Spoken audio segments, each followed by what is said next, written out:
speaker. We're going to start with requests to address the board. Do we have any speakers? Okay. Any individual group representative may address the Board of Education on any special agenda item by completing the request form. Speakers are requested to state their name prior to speaking to the board. Not more than 5 minutes may be allotted to each speaker, except by unanimous consent to the Board of Education. The superintendent may refer the matter to the proper department for review. So, first speaker is Mr. Joel. Hey, good evening, everybody. This time of year, I always say safe holidays and Happy New Year, healthy.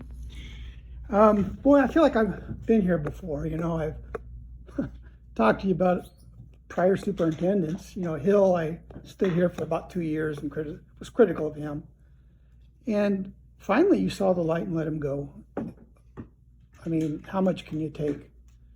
And then with Paramo, I gave him a chance, but right away, his lack of being a good superintendent was very clear, and I started in on him as well, trying to bring it all to your attention.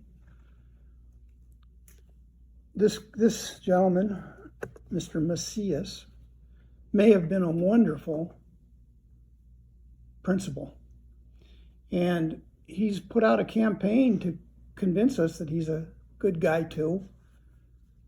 I know he cares deeply about his name, and I know he loves his mom and dad. And I know he cares for a geriatric 3-legged dog because he told me that.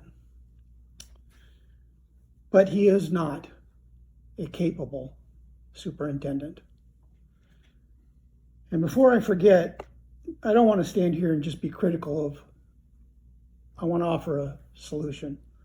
If I were you, I would dismiss him and return him to his job, whatever it was, and bring in somebody else that is capable. My suggestion would be Debbie Cookta. We would be lucky to get her as an interim. Sometimes there's pain, and I realize you folks don't want to look wishy-washy, but sometimes you have to capitulate. You have to give in. And that event on Tuesday, that was even more proof of how inept he is. Only Miss Weisberg had the good sense to stay away from that debacle. I felt like it was an hour-long hand job with no happy ending. A scapegoat is an individual or group unfairly blamed for others' mistakes, problems, or misfortunes, often to deflect real responsibility, stemming from an ancient ritual where a goat symbolically carried sins into the wilderness. Scapegoating serves psychological needs, like reducing guilt, and social functions, like uniting a group against a common enemy, and is used in politics, families, and societies to create a target for frustration, especially during stressful times, leading to unjust persecution. And I come here and Paramo said I foam at the mouth. Sometimes I do. And I'm, rude and all these other things. I want change. I want the betterment for our kids.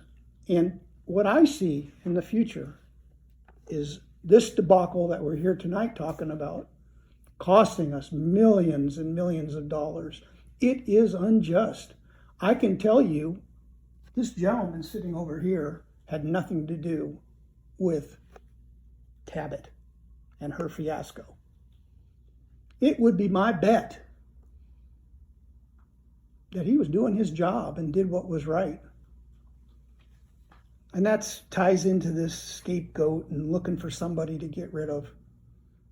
And what does it say to you? It's not me. It's take it all into account, the totality of folks leaving, folks resigning, folks going someplace else. What's the common denominator? Macias. That's a problem. I mean, don't you know that we have reverse for a reason? We can go backwards. we can undo this mistake. You bet on the wrong horse. You hitched your wagon to the wrong horse. Maybe he's talented in many ways, but he's not talented in leading this district. And as you hold on, I don't want to be proven right. But with wisdom and maturity and age, years of seeing these things, sadly I am. So thank you for your attention. Please think about everything. Thank you. Do you have any more speakers?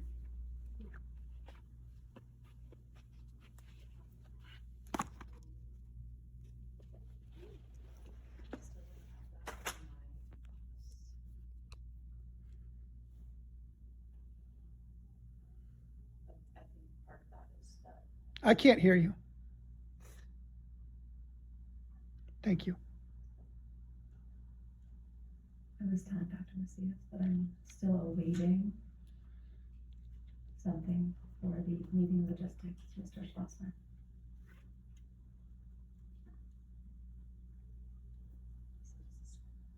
Why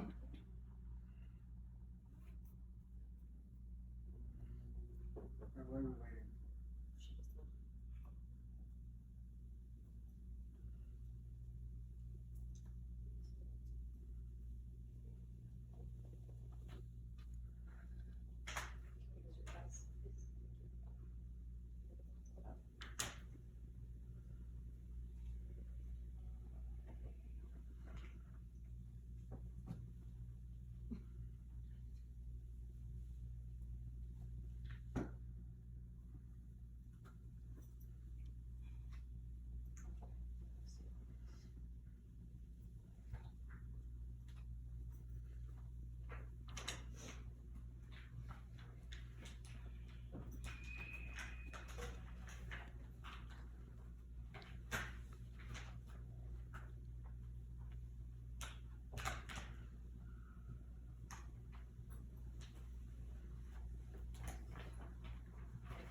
We have a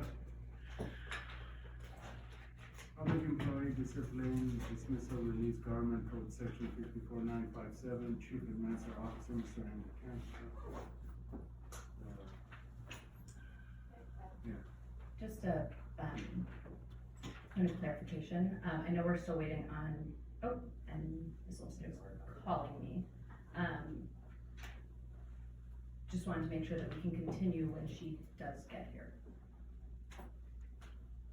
Are you okay? All right. We're in city, we're in chambers.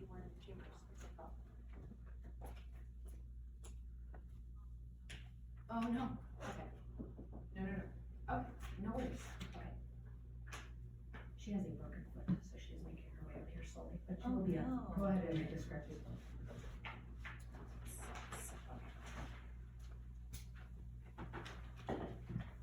All right, introduction. The closed session agenda tonight includes a public employee discipline dismissal release item pursuant to government code section 54957. The purpose of this closed session item is for the board to deliberate and possibly take action on a recommendation to terminate the employment of Andrew Cantwell, district chief administrative officer for cause. Government code section 54957 is part of the Brown Act upon meeting law. Section 54957 provides that whenever a specific complaint or change is brought before the board against an employee by another person or employee, that employee has the right to have the change or complaint heard in an open session rather than in a closed session. Mr. Cantwell has requested that his matter be heard in an open session. As a result of this request, the change will be summarized. The charges of this matter will be summarized in open session, and the written charges will be public record.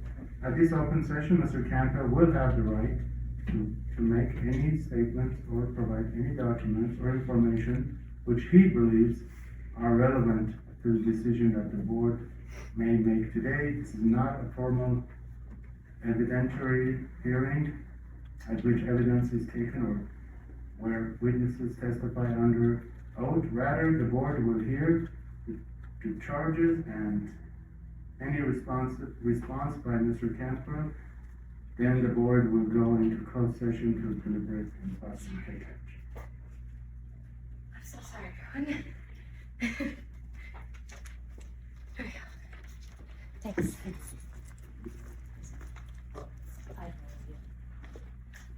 Dr. Reed, or will you just ask Mr. Cantwell? Thank you so much.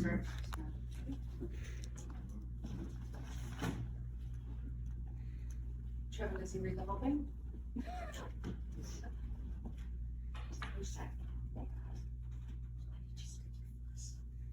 Sunday. So what you get, choose faith?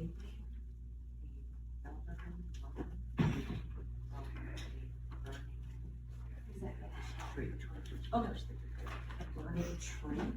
All right, summary of charges, board. In regards to this matter, the board has reviewed the notice of recommendation for termination for cause and statement of charges. The grounds for dismissal include unprofessional conduct and material breach of contract.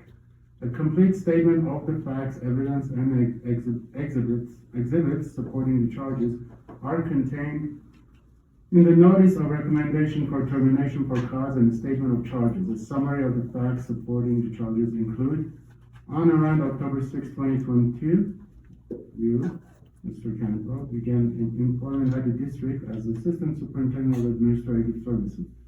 You remained employed in this position until June 30th, 2025. In this position, under the direction of the superintendent, you were required to perform a variety of professional administrative duties related to the management, control, and the evaluation of the district's business services and facility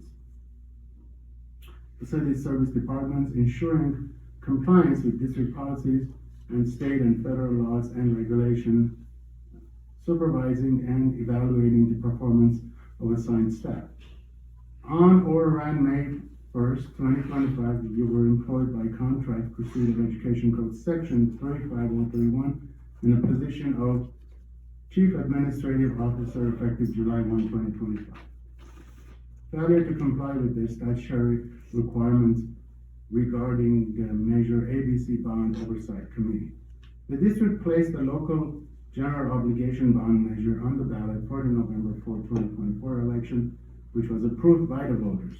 The law required that the district, from the Citizens Oversight Committee within 60 days of the certification of the election, results for Measure ABC. Specifically, Education Code Section 15278 provides, in relevant part, the governing board of the school district or community college shall establish and appoint members to the Independent Citizen Oversight Committee, pursuant to Section 15282 within 60 days of the date that the governing board entered the election results on the minutes pursuant to Section 15274. The board entered the results of the Measure ABC election into the minutes at the January 6, 2025 meeting. As a result, the Oversight Committee was required to have members appointed by March 17, 2025. At the time of the passage of Measure ABC, you were employed as a District Assistant Superintendent of Administrative Services, and one of your duties as such was to ensure district compliance with legal requirements related to Measure ABC, including but not limited to timely formation of the Oversight Committee and appointment of members thereto.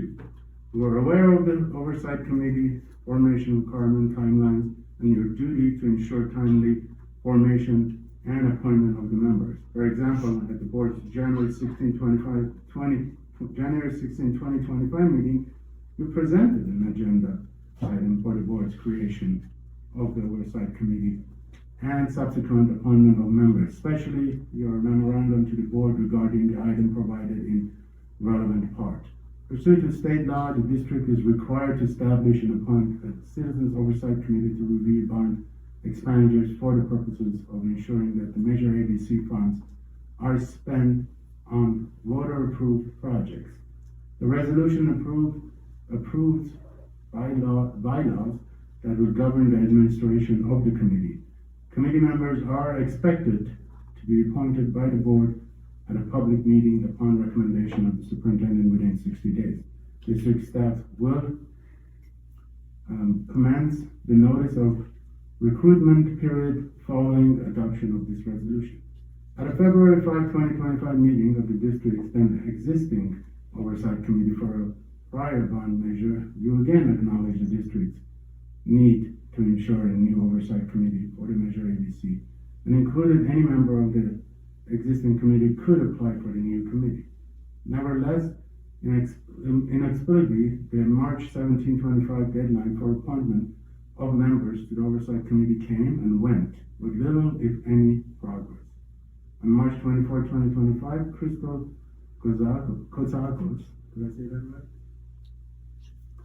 Kozakos, District Senior Administrative Assistant to the Director of Facilities and member of your staff, emailed you with direction related to Oversight Committee, writing, as May is quickly approaching with the majority of the current SFOC members are either about to expire or need to be renewed, what is the plan moving forward as we transition to Measure ABC? Having received no response from you, Kozakos resent the March 24th email to the April 4, 2025 writing. And following upon the email, also I'm working with Justin to finalize the annual report for the May meeting. But Rick never gave me his information for the tech part, so I'm not sure how you want to complete this section of the annual report. Please advise. You failed to respond to our emails. It was only after Kozakos was able to track you down in person on April 9, 2025 that you provided directives to send out emails to current members of the Measure S committee regarding reappointments and to take matter to the next board meeting scheduled for May 1, 2025. On May 16, 2025, Kozakos requested guidance on how to process and review the applicants submitted for the Oversight Committee. Kozakos requested directions from you as the deadline for the application was on May 16, 2025, and the application needed to be reviewed by the board by May 23, 2025 for the board to present the matter at the June 5, 2025 board meeting. On May 21, 2025, Kozakos emailed you again requesting directions regarding the application for the Oversight Committee. It was only after Kozakos called you due to no response to their emails that you provided such directions. By May 2022, 2025, copies of the application for Oversight Committee had been delivered to the board. Kozakos again requested directions from you regarding whether a placeholder to discuss the matter was needed for the June 5, 2025 or June 15, 2025 board meeting. Again, you failed to provide any response. Your failure to communicate repeatedly impeded the selection process for the Oversight Committee. From May 2025 to June 5, 2025, Kozakos made several attempts to contact you regarding emails from applicants and calls received to these applicants. Asked for updates on the selection process, timeline, and when selections for the Oversight Committee would be made. Not only did you fail to provide directions to Kozakos on how to respond to calls and emails, but your failure to timely manage the selection process for appointment for the Oversight Committee resulted in a matter failing to be presented at the June 5, 2025 board meeting as originally planned. Kozakos also asked for the next step as the June 5, 2025 deadline was not met. And again, you provided no response. Due to your failure to effectively manage the appointment process for the Oversight Committee and to communicate regarding the matter, one applicant for the Oversight Committee withdrew their application on June 19, 2025. On June 27, 2025, Kozakis was forced to seek information from Dr. Macias, district interim superintendent, regarding next steps for the selection process for the oversight committee. As several board meetings had passed in June 2025 without the presentation of the matter, you were copied on this email communication, Dr. Macias, on June 30th, 2025, after Kozakis had made numerous attempts to contact you regarding next steps since May 2021, 2025. We directed Kozakis to send Dr. Macias a digital form of the applications and to resend hard copies of the same applications for the Oversight Committee. Only July 22, 2025, Kozakis received an update from the board that individuals for the Oversight Committee would be selected at the August 7, 2025 board meeting, 2 months after the original deadline of the June 5, 2025. These delays significantly disrupted the operations of the district, causing a ripple effect on various processes.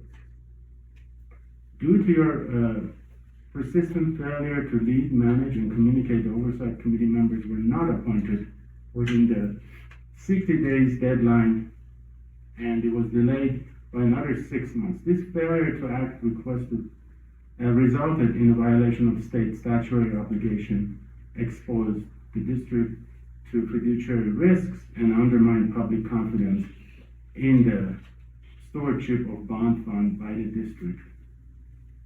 For example, the Burbank Leader published an article on September 25, 2025, entitled "Burbank Unified Admits to Misusing Bond Funds, Breaking Promise to Voters." Among other issues, the article stated, Interim Superintendent Oscar Monsieur acknowledged in a district-wide email that the BOSD failed to establish a state-required Citizens Oversight Committee within the 60-day deadline required by law.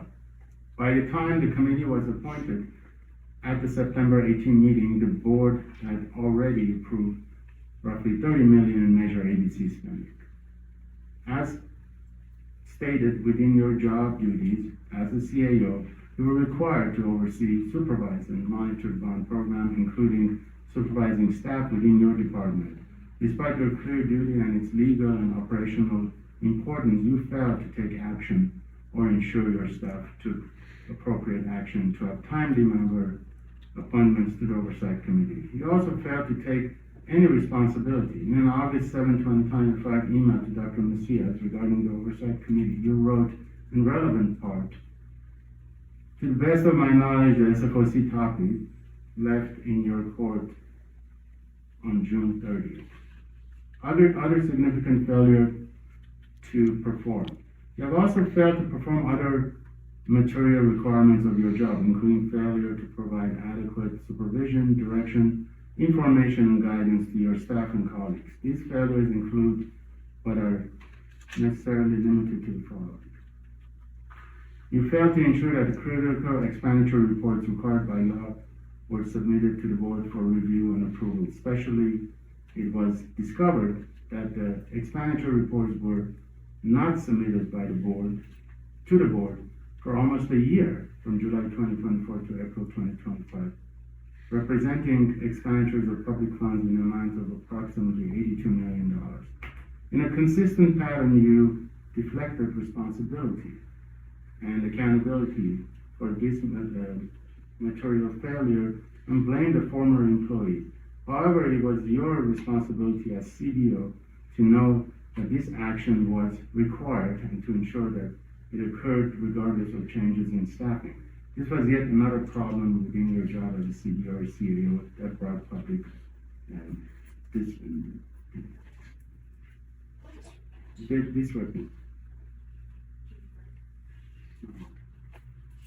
No, there's a lot. It's still going on for a while. You failed to timely address a request for direction from your staff in March 2025 regarding the upcoming expiration of the appointment terms of the district's Measure S Bond Committee, which has to expire on around May 30th, 2025. Having received no response from you, the staff member followed up again on April 4, 2025, seeking directions on on the bond committee an additional issue regarding Measure S.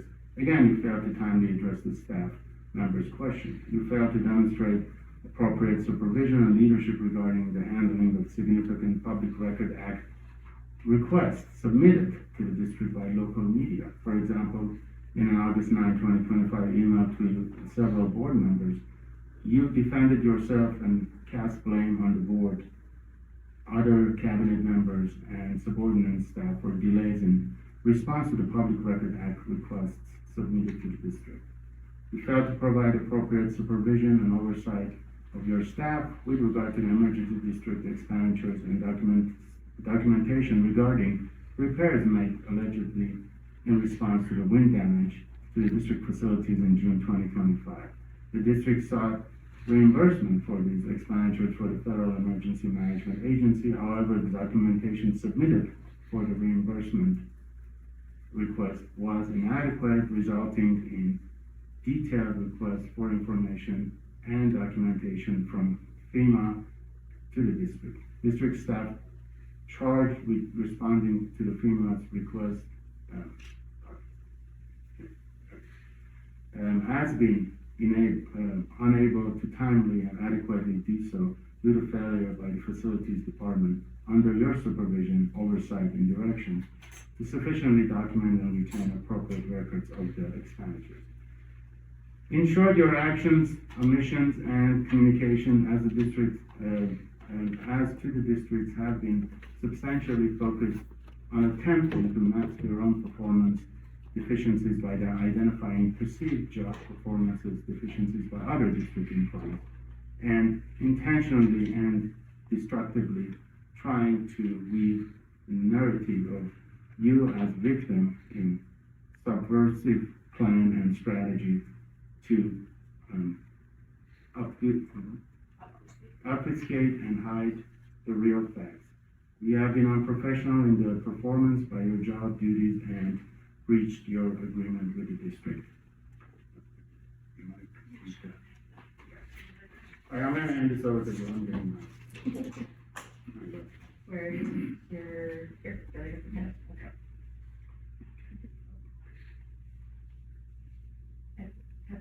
okay, that's good. Failure to comply with the hearing officer's report regarding employee discipline matter resulting is district exposure to liability. During the 2023-24 school year, Dr. Paramo directed you to manage and oversee a disciplinary matter regarding a former district employee. On or around December 5th, 2023, the district receives the hearing officer's finding, conclusion, and recommendations regarding the employee's disciplinary hearing in which you served as the district's representative. At the conclusion of the matter, the hearing officer found no just cause for the employee's termination and recommended immediate reinstatement of the employee's employment with the district and full back pay and benefits and additional remedies. Despite this recommendation, you moved forward and directed Dr. Sarah Rochenko, District Administrative Assistant Superintendent of Human Resources, to finalize the termination of the employee's termination of the employee with the district. In doing so, you failed to provide any explanation to the board or the district superintendent as to why it was in the district's best interest to take action directly contradictory to the recommendation of the hearing officer. Due to your decision to terminate the employee on or around February 10th, 2025, the employee filed a lawsuit against the district for wrongful termination, retaliation, discrimination, harassment, amongst other claims. Your lack of disclosure and transparency regarding the decision to terminate the employee exposed the district to liability and compromised the board's ability to make informed decisions regarding personnel matters. Failure to attend or prepare matters for board meetings. As a CDO and CAO, your presence at board meetings was not only crucial but required as stated in the CDO and CAO job descriptions.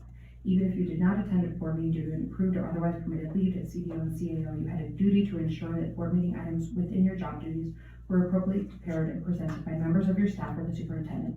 Whether presented by a member of your staff or the superintendent, your duty included providing support, information, guidance, or direction as appropriate to ensure the proper presentation and consideration of the board item.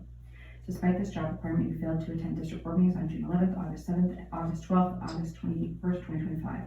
Further, even if the absence from duty was based on an approved or otherwise permitted leave, you failed to ensure the appropriate preparation and or presentation of the items under your jurisdiction to the board at the referenced meeting. Your conduct was not only unprofessional, but had significant consequences on the district's operations. Your absence or failed supervision and direction has led to critical items not being properly addressed, such as the failure to form the Measure ABC Bond Committee, which undermined the integrity of the Administrative Services Department, eroded public trust, and compromised the district's operational and governance process. Mr. Cantwell, this is your opportunity to address the board before it considers whether to take action on the charges. We also note that if there are any documents or other materials that you wish the board to consider during this closed session this evening, you will need to provide either hard copies or electronic copies of those documents to the board by the time this closed session begins this evening. Any documents regarding this matter that you provide to the board prior to the start of this closed session will become part of the open record here, along with any other information you provide. Please proceed. Thank you, Vice Chairman.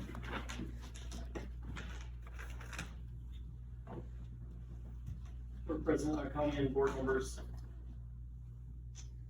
Thank you for the opportunity to speak tonight.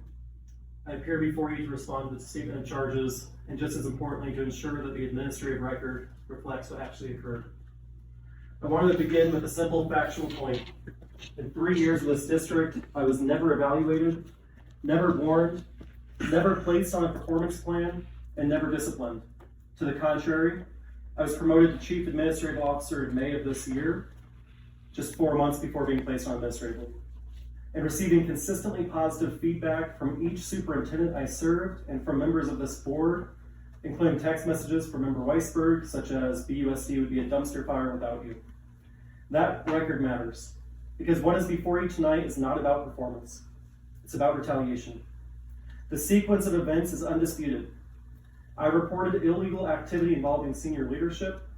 I raised concerns about Brown Act violations and potential FPPC violations. I filed a formal whistleblower retaliation complaint in July. In response, this board retained an independent investigator to examine my claims of whistleblower retaliation. More than 3 months before that investigation concluded, I was placed on administrative leave. On October 8th, board counsel informed me that the board was already prepared to terminate me for cause and attempted to negotiate a settlement agreement with me.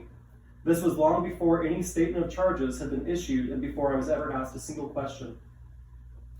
Those charges were then sent to me during the Thanksgiving holiday while the district was closed.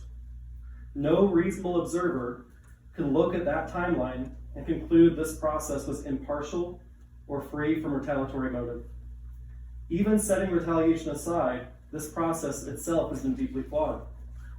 Again, in 3 years, no evaluations, no warnings, no corrective action, and no opportunity to respond before termination was being discussed. On September 2nd, I was placed on administrative leave for what the district now characterizes as general performance concerns. In more than a decade as an education executive, I've never seen administrative leave used that way. Administrative leave is reserved for alleged egregious misconduct, threats to safety, or risk of evidence tampering. None of those existed here. None of those have been alleged here. What followed was not a meaningful investigation, despite being told that's why I was on administrative leave. Key witnesses were never interviewed. Former superintendents who could speak to my performance, since most of these allegations occurred when Dr. Macias was not my supervisor, were never contacted. This was not thorough, it was selective. My assistant and the assistant superintendent of business services who handled many of the tasks cited in the charge packet were never asked a single question. At the same time, I was denied access to my email and documents, the very records that would corroborate my communications, my diligence, and the inaccuracies in the charge packet. The result was predictable. I was denied access to I was deprived of the ability to fully participate in the whistleblower investigation and to prepare a complete defense to this charge packet. Even if the board believed every allegation in the charge packet, which I strongly dispute, the process used here still fails basic due process. Why have I not been given the opportunity to provide my evidence by being able to access my district emails and district documents? Again, some of these allegations are from 2 years ago when Dr. Macias wasn't even employed in the district.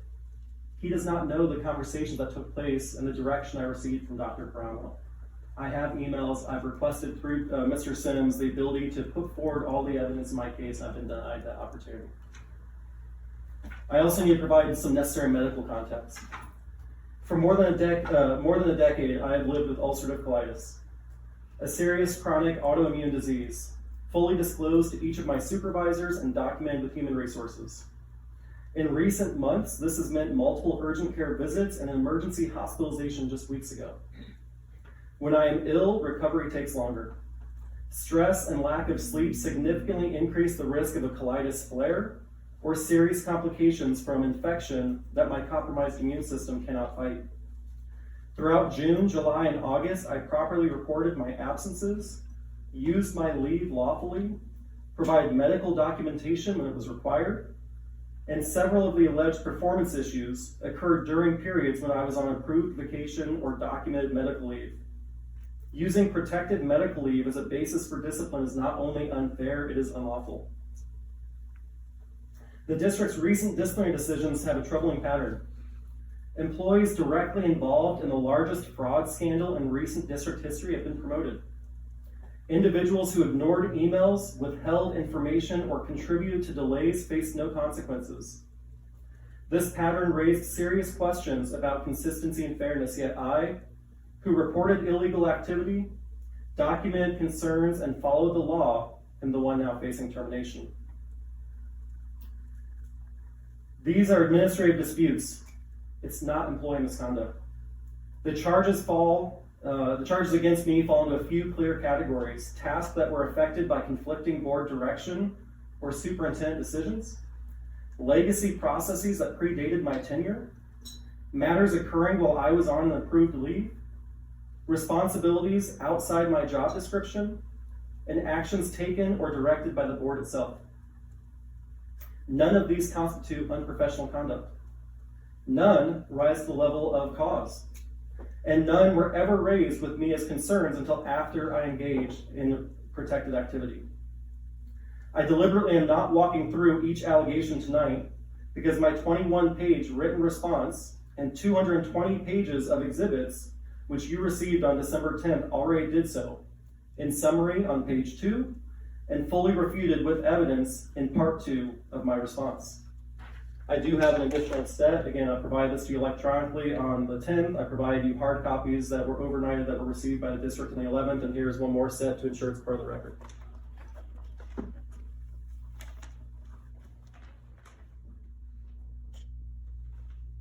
These allegations are factually incorrect. None of the charges, individually or collectively, have merit. And even if they did have merit, they do not rise to the level of cause or justify bypassing due process.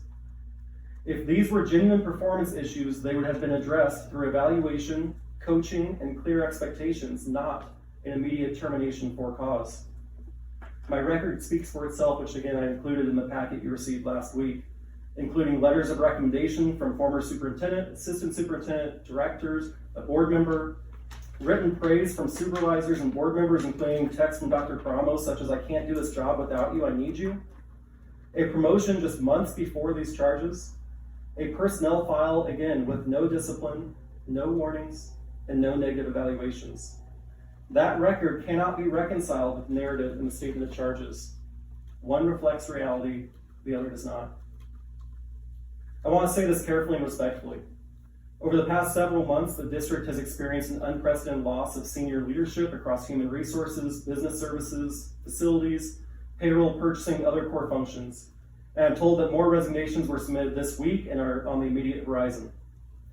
These are experienced, dedicated professionals. Their departures are not random. I raise this not to assign blame and not to advance my own interests, but because I care deeply about the stability of this district, regardless of what happens to me. These are challenging times, and I believe we all want the same thing: stability for our students, staff, and community. The loss of institutional knowledge and operational leadership has real consequences for students, staff, and this community. I also need to acknowledge one recent development since I sent my packet last week that the board should be aware of. 2 days ago, on December 16th, I received the district's written findings regarding my whistleblower retaliation complaint. I want to be clear about that timeline. On December 5th, the investigator emailed me requesting additional text messages and information. I responded the same day that I was happy to provide anything she needed and asked her to let me know which materials specifically would be helpful. I never received a follow-up. Instead, 11 days later, I received final written findings concluding the investigation. Findings that were issued just days before this hearing and more than 2 weeks after the statement of charges had already been served upon me. I'm not asking for the board to agree or disagree with those findings tonight. What I'm asking the board to consider is whether that process inspires confidence. An investigation that requests additional evidence, does not follow up, and then closes immediately before a termination hearing, while the subject of the complaint is denied access to his own emails and records, cannot reasonably be described as complete or fair. At a minimum, it underscores why proceeding with termination tonight is premature. Even if the board ultimately disagrees with me on the merits, acting before all relevant evidence is gathered and considered, it exposes the district to unnecessary legal risk and further undermines trust in this process. My request tonight is narrow and grounded in law. I ask the board to dismiss these charges and allow me to return to work so I can continue supporting Burbank students and staff through this challenging time. Alternatively, at a minimum, I ask that you defer any decision until all independent investigations are complete. Proceeding tonight before all the facts are gathered would be premature, expose the district to unnecessary legal risk, and undermine trust in our processes. By choosing fairness now, we protect not just one employee, but the integrity of this district we all serve. Thank you. Thank you, Mr. Cantwell.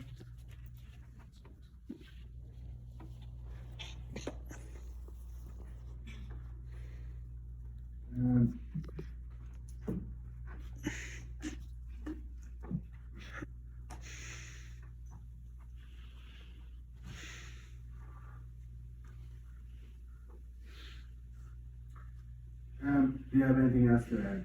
If not, but I welcome your questions, and again, I'm happy to discuss any of the specific allegations if so desired.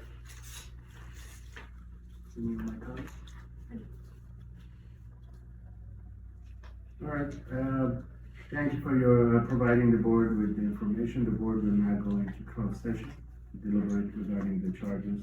The board will report action taken following closed session in the manner and to the extent required by law. May I request that those deliberations take place in public, in open session? No.